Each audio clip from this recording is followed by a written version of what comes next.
মথি 6 অধ্যায়। দান। সাবধান, লোককে দেখাইবার জন্য তাহাদের সাক্ষাতে তোমাদের ধর্মকর্ম করিও না, করিলে তোমাদের স্বর্গস্থ পিতার নিকটে তোমাদের পুরস্কার নাই। অতএব তুমি যখন দান করো তখন তোমার সম্মুখে তুরি বাজাইও না, যেমন কপটীরা লোকের কাছে গৌরব পাইবার জন্য সমাজ গৃহে ও পথে করিয়া থাকে।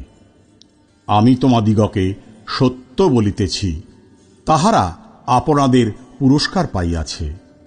কিন্তু তুমি যখন দান করো তখন তোমার দক্ষিণ হস্ত কি করিতেছে তাহা তোমার বাম হস্তকে জানিতে দিও না।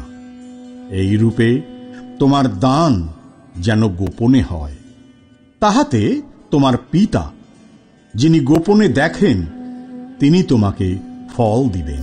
ঈশ্বর এই পঠিত বাক্যে সকলকে আশীর্বাদ করুন। সুস্থ থাকুন, সবল থাকুন।